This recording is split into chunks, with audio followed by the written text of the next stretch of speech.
Hello everyone and welcome to Baking with Debbie at the Hingham Public Library. Today we are going to make one of my very favorite desserts. They are called oatmeal carmelitas.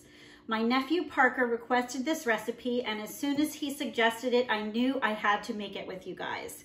Let's start out with our ingredient list. For this recipe you will need flour, old-fashioned or quick cooking oats, either one is fine, light brown sugar, baking soda, salt, butter, chocolate chips, and a jar of caramel sauce. Okay, let's get started. The first thing you want to do if you haven't done it already is get your hands washed. Okay, the next thing we want to do is preheat our oven to 350 degrees.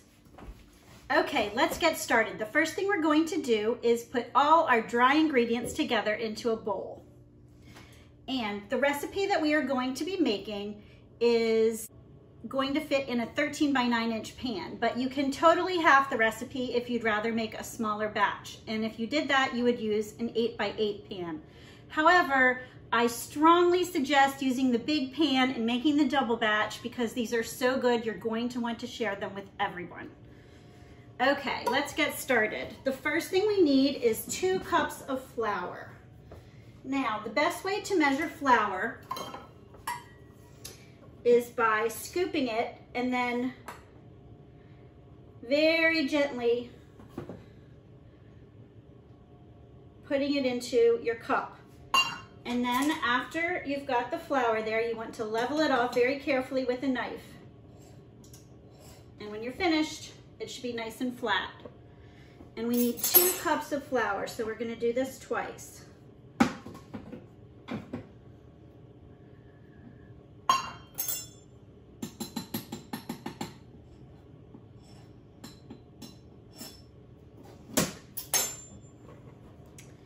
Okay, so we've got our 2 cups of flour. The next thing we want to add is a teaspoon of baking soda. Just like with the flour, you want to make sure that your baking soda is nice and level.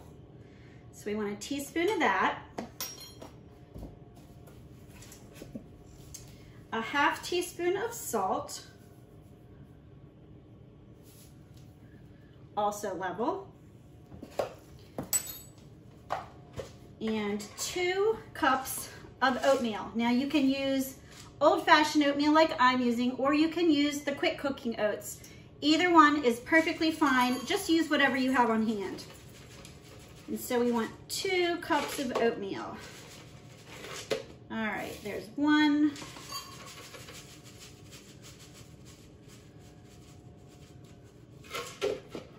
And 2.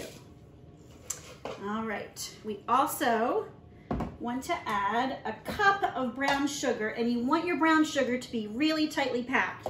So you're going to dig into your brown sugar, and this is where it's important that we have clean hands. You're going to want to push it down and make sure it's tightly packed. All right, so nice and tightly packed. We're going to add our brown sugar in. Now we're going to take all these ingredients and we're going to mix them all together in the bowl.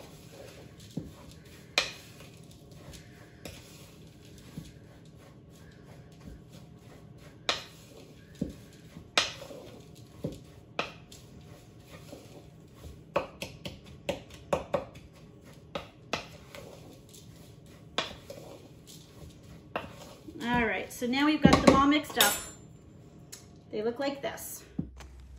Next, you're going to want to cut 2½ sticks of butter up in a separate bowl and put them in the microwave until melted, about 30 seconds. Okay, so now we have our 2½ sticks of melted butter, and we're going to add this to our dry ingredients.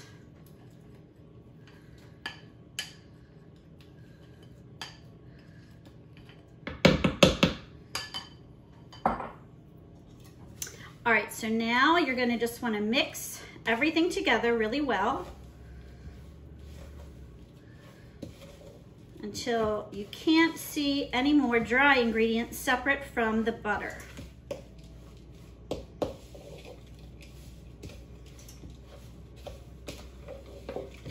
Okay, now your mixture should look like this. Okay, now before we go any further, what we're gonna do is we're gonna prepare our baking pan. So what you're gonna wanna do, and we've done this before, I think when we made our s'mores bars, is you're gonna wanna turn your baking pan upside down and get a nice big piece of aluminum foil and put it over the top to get it to the right shape. Lift it off, flip your pan, and put your aluminum foil inside. The aluminum foil really helps to keep your bars from sticking.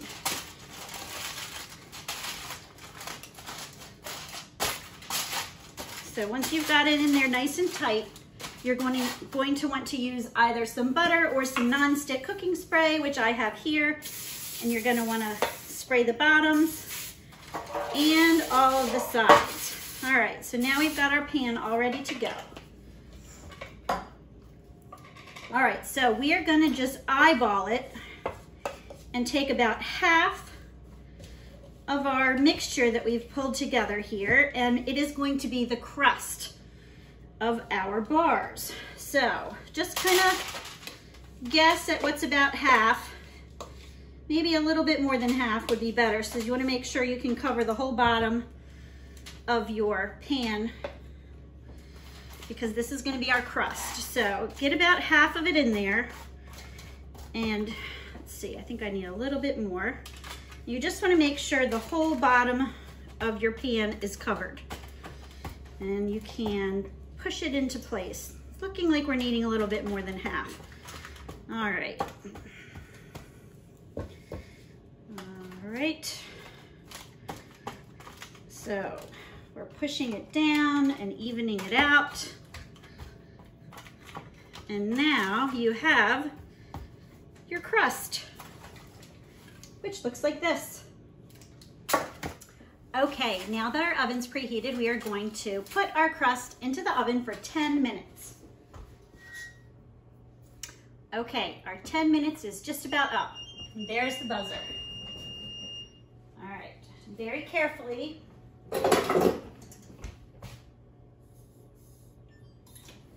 get your crust out of the oven and set it on a cooling rack. All right. Keep your oven on because it's going to go back in.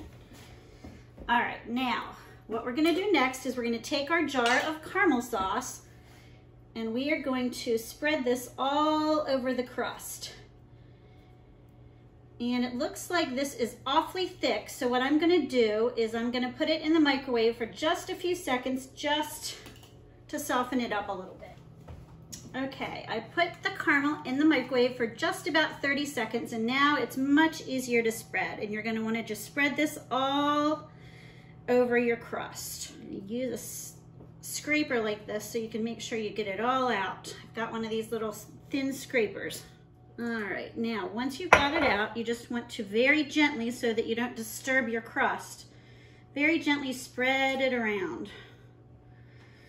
You do have to do it carefully because it's still hot and it's still soft. All right, if you mess it up a little bit, it's okay. Just try to get it spread to the edges as best that you can. I'm going to show you what it looks like when I'm finished. All right. So, don't forget that your pan is still hot, but this is what it's going to look like now. All right. So, all together, you're going to need 2 cups of chocolate chips. And this is where you can get creative. I'm actually going to use 1 cup of chocolate chips, and I'm also going to use a cup of mini M&Ms for the top. You can also add pecans if you'd like. Everyone in my house doesn't like nuts in baked goods, so we leave the pecans out. But if you'd like, along with your first cup of chocolate chips, you can add a ½ cup of toasted pecan pieces. But we're gonna skip the pecans, and for right now, we're just gonna do 1 cup of chocolate chips. And I use minis, but depends how much you like chocolate. I don't like huge pieces of chocolate, but if you like big hunks of chocolate, go for the big chocolate chips. And you're gonna take that cup of chocolate chips and you're just gonna spread it evenly across the caramel sauce.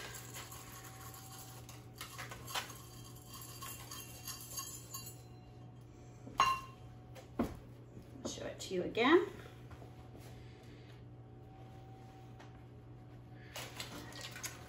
There we go.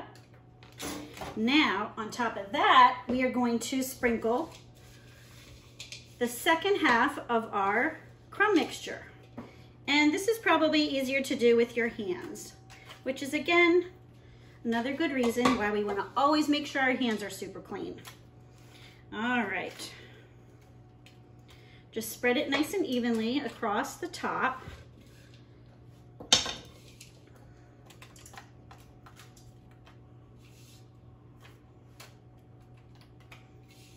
And spread it a little better.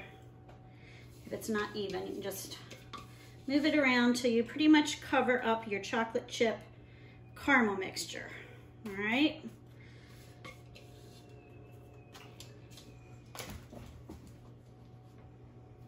And there it is.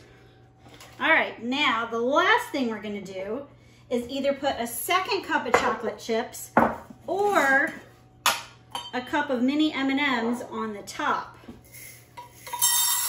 I love using mini M&Ms because they're crunchy and I think it adds such a good texture to baked goods. So I will always substitute some chocolate chips for M&Ms if I can.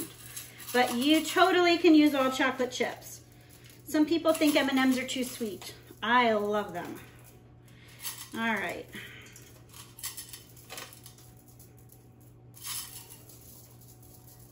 All right, so now we've got our second cup of M&Ms or chips on the top of our bars, and now they are ready to go back in the oven for 15 to 20 minutes.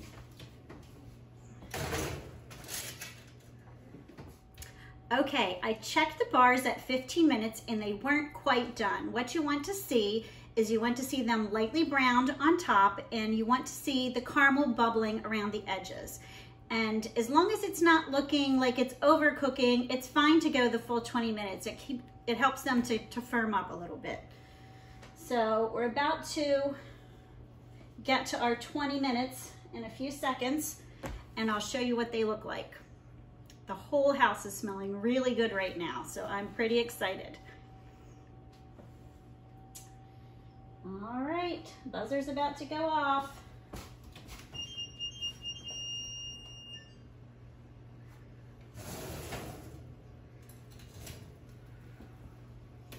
All right, they are done. I don't know if you can get a really good look at these because if I tilt the pan too much, it's gonna slide because they're very, very, very soft right now. But the top is lightly browned and the caramel is starting to bubble around the edges, so we are all set. Now we just need to wait for them to cool. Here's a close-up of the bars. If you look closely on the edges, you can see where the caramel is bubbling. That's the way that you know that they're done. Okay, now our bars are completely cool. They've been out of the oven about 2 hours. And now the good thing about having your aluminum foil is you can lift them right out of the pan and onto a cutting board. And what you want to do is peel away the foil on the edges so that you don't get foil stuck on the sides, and you can cut your bars.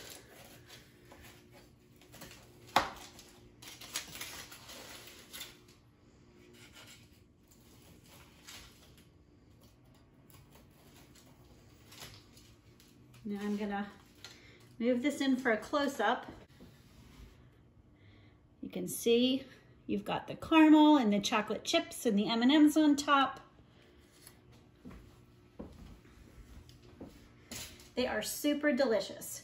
Make sure you share them with your whole family and your friends too.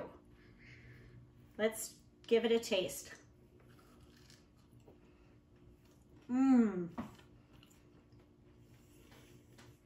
They're so good, and they're actually still a little bit warm. So yummy. Okay, well, I hope you enjoyed baking with me today. We will see you next time. Bye-bye.